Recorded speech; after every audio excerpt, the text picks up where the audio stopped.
In the darkest moments of history, the ones who change the course of events rarely emerge from boardrooms. They rise from the trenches, not the ones shining on television, but the silent figures standing at the front lines where life and death are separated by a single breath.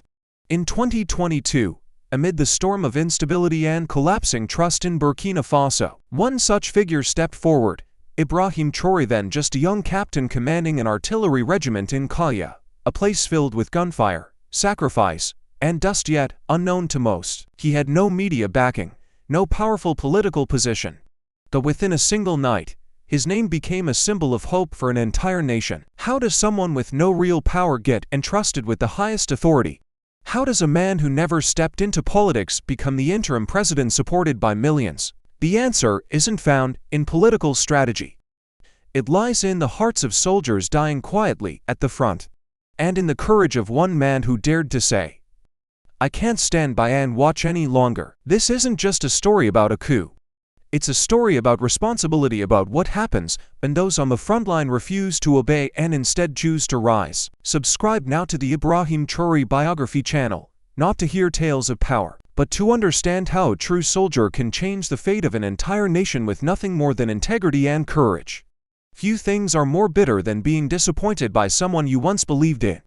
And nothing hurts more than realizing that person once carried the same ideals as you. Ibrahim Traoré wasn't an opposition figure from the beginning.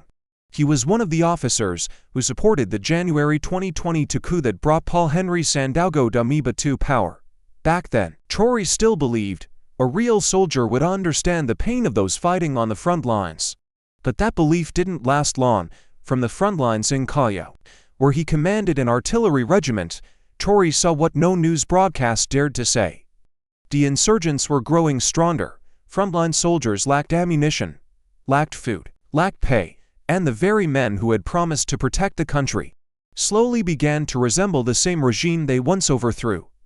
Traoré and other young officers tried.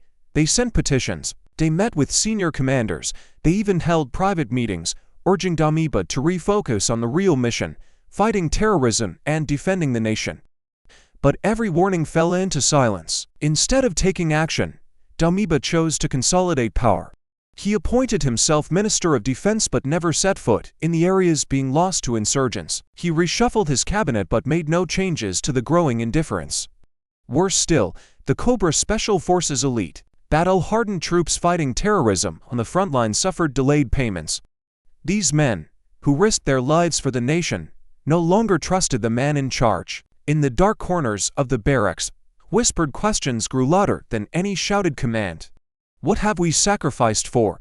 To watch someone else build a throne from the blood of our brothers? The disappointment didn't explode like a thunderclap. It accumulated day by day. With every fallen comrade, every promise unkept, every silence left unanswered.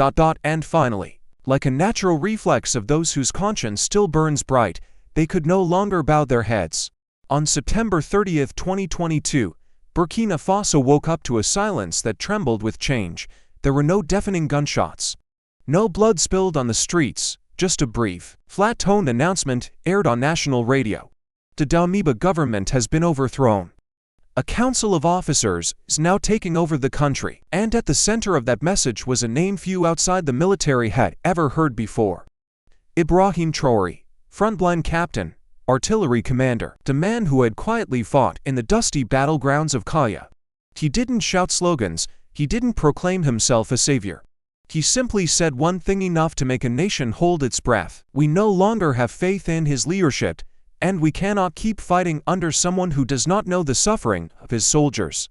Traoré, still holding the rank of captain, was chosen by fellow officers to be the principal representative of this new transition. Not because of rank, not because of ambition, but because he was the only one who refused to turn away from the truth and refused to stay silent amid growing disappointment in the barracks. They say coups require power, weapons, and strategy, but this transfer of power felt almost inevitable. Because when one man is no longer trusted, and another rises with truth in his hands, power naturally shifts, without the need for bloodshed. The Cobra Special Forces elite soldiers, once left behind, once unpaid, were the first to stand behind Traoré. No speeches needed, no persuasion required. Just one man saying what everyone else had long thought but no one dared to voice.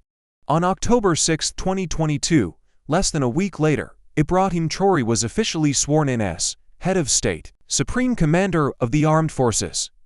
A captain carrying not just his military rank, but also the pain, expectations, and responsibility of a nation that had been abandoned too many times. On October 6, 2022, Ibrahim Traoré officially assumed the role of interim president of Burkina Faso. It was a historic moment not because power had changed hands, but because a new kind of leader had emerged in the country. Young, grounded, and unpolished. In his first address to the nation, he made no grandiose speeches, no soaring promises. He spoke plainly, honestly, like a soldier speaking to his fellow troops. We have no magic, but we do have responsibility. And I will not make promises I cannot keep. Immediately, Traoré reaffirmed something crucial, a commitment to hold democratic elections in July 2024, a promise previously made by Damiba's government to the economic community of West African states ECOWAS, but widely doubted due to delays and excuses. Under Traoré's leadership, transition plans were laid out transparently. He didn't erase his predecessor's promise, he made it his own. He didn't inherit power, he inherited responsibility. And that's what set him apart. Where many leaders dodged the failures of those before them, Traoré did not cast blame, he did not purge. He simply did the right thing even if that didn't make him popular. And because of that, people began to trust him, after too many years of hollow promises. The people of Burkina Faso no longer craved a grand dream. They just needed someone who would keep their word. In his first months, Traoré redeployed forces to reclaim territories seized by insurgents. He didn't hold press conferences to boast, but each liberated village spoke louder than any speech, a clear sign that this government was taking action. He didn't seek perfection. He made no promises of eternal peace or perfect justice. He simply said, I will fight like the soldiers who have fallen. And I will keep my word as any man should. Throughout history, some have risen to power through eloquence. Some have been celebrated for political theater. But there are also those who, without a stage, without slogans, become symbols simply because they did not run when others turned away. Ibrahim Traoré didn't rise out of ambition. He didn't trade trust for public image. He stood up when no one else had the courage to, and kept his word when everyone else had forgotten what promises meant. His story proves one thing: you don't need to be a general to lead. You don't need to be chosen to be worthy. You only need the courage to carry the weight at the right time, in the right way, and never abandon your people, to soldiers, to paths. Damiba rose amid applause, but left in silence. He had power but lost the people. He held office but no one followed. Traoré emerged quietly, but his name was soon echoed in every village, in every barracks, not because of title, not because of rank, but because he stood for what people had long waited for: someone who keeps their word. The people don't need someone who speaks well, they need someone who listens, acts, and keeps their word.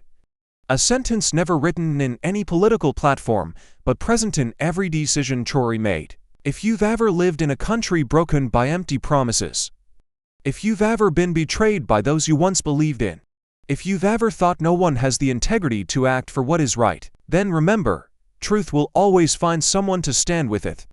And sometimes, that person doesn't need to be chosen, they just need to never back down. Subscribe now to Ibrahim Traoré Biography, not just to follow history, but to live inside the most powerful lessons of duty, leadership, and human dignity.